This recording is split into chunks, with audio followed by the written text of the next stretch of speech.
वक्त का किस्सा है। सन्नाटापुर गांव में मीठे नाम के लड़के ने अपनी बीवी नसीबो कैंची और अपने एक दोस्त कमो का गिरोह बनाया हुआ था। वो गांव में मेला लगाते और जब लोग वहां आते तो वो उनका सामान चोरी करते। नसीबो कैंची बड़ी सफाई से औरतों का जेवर चोरी करती। एक दिन वो सब बैठे होते हैं। मीठे, इस बार हमने गांव के लोगों का अच्छा खासा सामान चोरी कर लिया है और किसी को शक भी नहीं हुआ। हाँ मेरे भाई, हम चोरी ही इतनी सफाई से करते हैं तो लोगों को शक कैसे होगा। मीठे, अब हमें कुछ अच्छा प्लान बनाना चाहिए। हमें अब दूसरे गांव जाकर वहाँ के चौधरी से मेला लगाने की इजाजत लेनी चाहिए और इस दफा कोई बड़ा हाथ मारना चाहिए। हाँ मीठे, नसीबो भाभी ठीक बोल रही है। ये काम अब तू कर, नगरपुर के चौधरी से मेला लगाने की इजाजत ले। तुम ठीक कह रहे हो। चौधरी साहब को बताने वाला काम तो मुझ जैसा ज़हीन इंसान ही कर सकता है। हम कल ही नगरपुर गांव चलेंगे। जबकि नगरपुर गांव में बिट्टू नाम का लड़का अपनी बीवी छम्मो के साथ रहता था। बिट्टू गांव के चौधरी का खास बंदा था। फिर अगला दिन होता है। मीठा, नसीबो और कम्मो नगरपुर गांव के लिए रवाना हो जाते हैं। मीठा अकेला चौधरी साहब के पास आता है। लड़के कौन हो तुम? मैंने तुम्हें इस गांव में पहली बार देखा है। चौधरी साहब, आप ठीक फरमा रहे हैं। मैं सन्नाटापुर गांव से आपके पास एक जरूरी काम से आया हूँ। क्या काम? खुलकर बताओ लड़के। चौधरी साहब, मैं आपसे इस गांव में मेला लगाने की इजाजत मांगने आया हूँ, जिसमें एक बहुत बड़ा मेला बाजार होगा, जहाँ औरतें और सब लोग बहुत मुनासिब कीमत पर शॉपिंग करेंगे और खूब लुत्फानंदोज होंगे। वाह लड़के, मुझे तुम्हारा ये ख्याल अच्छा लगा है। तुम मेरे खेतों के पास मेला लगा सकते हो और जो भी मदद चाहिए होगी वो तुम्हें मेरा खास बंदा बिट्टू फराहम करेगा। इस पर मीठा सोचने लगता है। ये मोटा गेंडा मेरी मदद क्या खाक करेगा, ये तो बल्कि मेरा काम ही खराब करेगा। इसको तो कुछ भी करके रास्ते से हटाना पड़ेगा। लड़के क्या सोच रहे हो? चौधरी साहब, मैं सोच रहा था आप मेहरबानी फरमाकर अपने खास बंदे से इस गांव में मेला लगने का ऐलान करवा दें तो बहुत अच्छा हो जाएगा।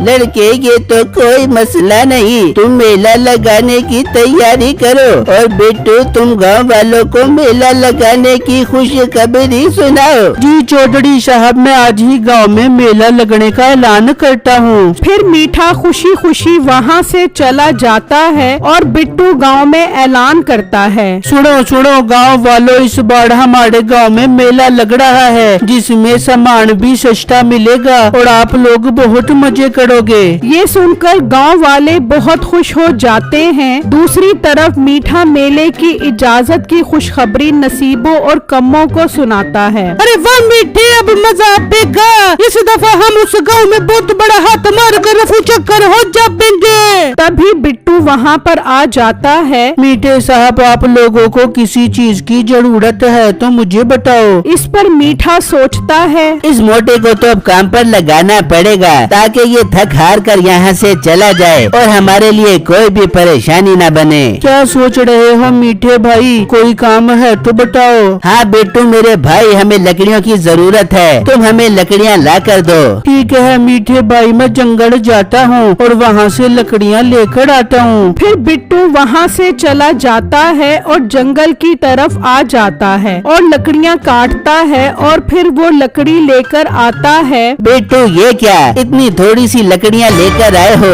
और वो भी इतना टाइम लगाकर? पर मीठे भाई, मुझे लगा कि इतनी लकड़ियाँ काफी होंगी। बिट्टू, तुम्हें एक काम बोला था वो भी तुमसे ठीक से नहीं हुआ। मीठे भाई, आप नाराज मत हो, मैं जंगल जाता हूँ और वहाँ से और लकड़ियाँ लेकर आता हूँ। बिट्टू वहाँ से चला जाता है और दोबारा लकड़ियाँ काटने लग जाता है। वो बिट्टू को इस तरह काम में लगाए रखते हैं। फिर शाम हो जाती है और वो बैठकर प्लान बनाते हैं। नसीबो और कम्मो कल मेले में चौधरी साहब की बेगम भी आ रही है, जो हर वक्त जेवरात पहने रखती है और वो कल भी जरूर जेवर पहन कर आएगी। नसीबो उसके जेवरात चोरी करने का काम तेरा है। अरे मेरे मीठे तू फिक्र ही न कर, वो जेवरात उसकी आंखों के सामने से ऐसे चुरा दूंगी कि उसे हवा भी नहीं लग बेगी। फिर अगला दिन होता है और मेला लग जाता है। गांव की औरतें और आदमी वहां आना शुरू हो जाते हैं। लोग वहां के मजे के पकवान खा रहे होते हैं, जबकि औरतें खरीदारी में मसरूफ होती हैं। पर बिट्टू हर चीज पर नजर रखकर खड़ा होता है। ये बात मीठे को परेशान कर रही होती है और वो कम्मू के पास आता है। कम्मू, वो मोटा बिट्टू हर चीज पर नजर रखकर खड़ा है। अगर ये ऐसे ही खड़ा रहा तो हमें चीजें चोरी करने में मसला बनेगा।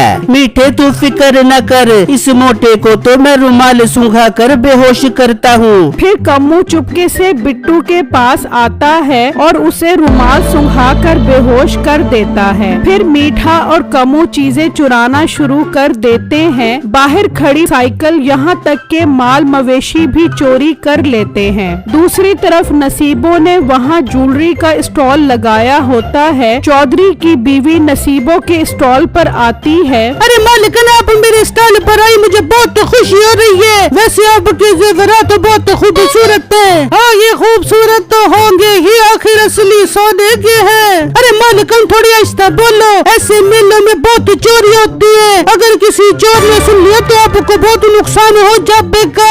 हाय, अब मैं क्या करूँ, मैं तो अभी घर भी नहीं जा सकती। मुझसे गलती हो गई, मुझे पहन कर ही नहीं आना चाहिए था। मालिकन, आप एक काम करें, मुझे ये उतार कर दे दे, मैं इनको एक थैली में डाल के आपको दे देती हूँ, फिर आप इसे ले जा बना। फिर वो अपने जेवरात देती है और नसीबो वो जेवर एक थैली में डालती है और बड़ी महारत से थैली बदलकर वैसी थैली उसे देती है। मालिकन, आप थैली में अपनी जेवरात चेक कर ले। नहीं, मुझे चेक करने की जरूरत नहीं है, जेवर तो तुमने मेरे सामने ही इस थैली में डाले हैं। नसीबो सोचती है, वाह, ये तो कमाल ही हो गया। शुक्र मीठे में पहले ऐसे जाली जेवरात बना लिए थे। अब इस मोटी को सारी जिंदगी नहीं पता चल पाएगा कि इसने असली जेवर पहने कि नकली। फिर नसीबो असली जेवर की थैली लेकर फरार हो जाती है। फिर शाम होती है, मेला खत्म हो जाता है। लोग अपनी अपनी चीजें गुम होने पर परेशान खड़े होते हैं। तभी बिट्टू को होश आता है। हाय, मैं लुट गया, मेरी मोटरसाइकिल चोरी हो गई।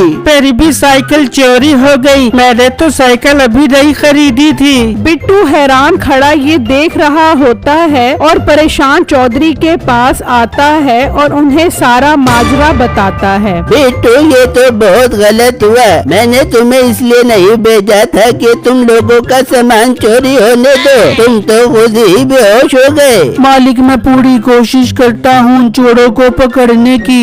ये कहकर बिट्टू वहाँ से चला जाता है और घर आकर अपनी बीवी छम्मो को सारी बात बताता है। हाय बिट्टू, ये तो बहुत बुरा हुआ, बड़े तेज थे वो चोर जो इतना सारा सामान लेकर रफू चक्कर हो गए। बेगम, मुझे किसी भी हाल में मीठे के बच्चे और उसके साथियों को ढूंढना होगा। उनकी इतनी हिम्मत कि वो हमारे गांव में आकर चोरी कर गए। बिट्टू मीठा और उनके साथियों को ढूंढने की बहुत कोशिश करता है, पर उसे कोई सुराग नहीं मिलता। वो काफी मायूस हो जाता है। इस तरह कई दिन गुजर जाते हैं। एक दिन छम्मो नदी पर कपड़े धो रही होती है तो अचानक एक चमकती हुई चीज तैरती हुई आती है। वो उसे उठा लेती है।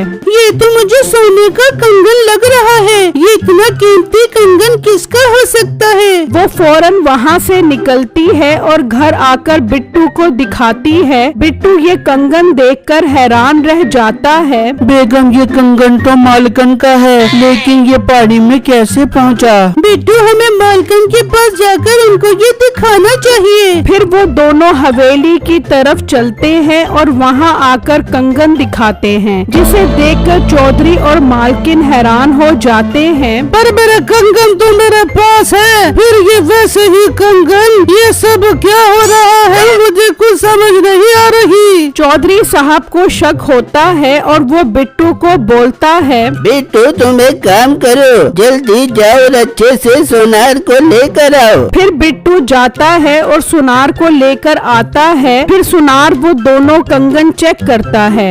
चौधरी साहब, मालकन ने जो कंगन पहना था वो नकली है और जो आप लोगों को पानी से मिला है वो एकदम असली है। ये सुनकर सब दंग रह जाते हैं। पर बेगम, तू तो जेवरात हर टाइम पहन कर रखती है, फिर ये कैसे हो गया? फिर वो बताती है कि किस तरह चालाकी से उस औरत ने जेवर बदल दिए थे। मालिक, वो औरत नसीबो मीठे की बीवी थी, पर मालिक और मालकन आप फिक्र न करें, एक सुराग मेरे हाथ लग गया है, मैं जल्दी उन तक पहुंच जाऊंगा। फिर बिट्टू और छम्मो वहाँ से चले जाते हैं और घर आ जाते हैं। बिट्टू जी, इस कंगन की मदद से आप उन चोरों तक कैसे पहुंचेंगे? बेगम, वो कंगन नदी में बहता हुआ आया था, मतलब वो नदी के आसपास ही मौजूद होंगे। फिर रात होती है और बिट्टू उनकी तलाश में निकल जाता है और नदी किनारों से गुजरता हुआ काफी दूर पहुंच जाता है। उसे अचानक एक जगह आग जलती हुई नजर आती है, जबकि दूसरी जाने मीठा नसीबों को डांट रहा होता है। ओ मोटी नाक वाली औरत, तुझसे कंगन नहीं संभाला गया, तुझे पता भी है वो कितना कीमती था, तूने लाखों का नुकसान करवा दिया।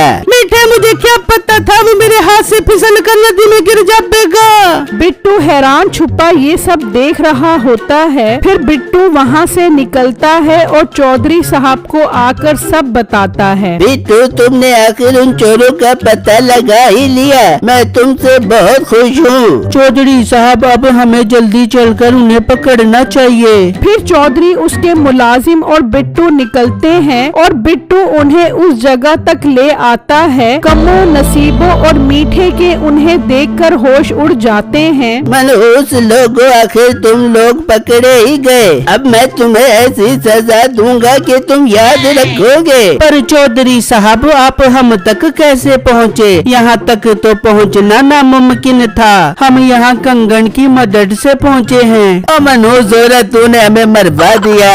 फिर चौधरी उन तीनों को पुलिस के हवाले कर देता है और बिट्टू से इतना खुश होता है कि उसे इनाम के तौर पर वो कंगन दे देता है। फिर गांव वालों को भी उनकी चीजें मिल जाती हैं। सब गांव वाले बिट्टू का शुक्रिया अदा करते हैं।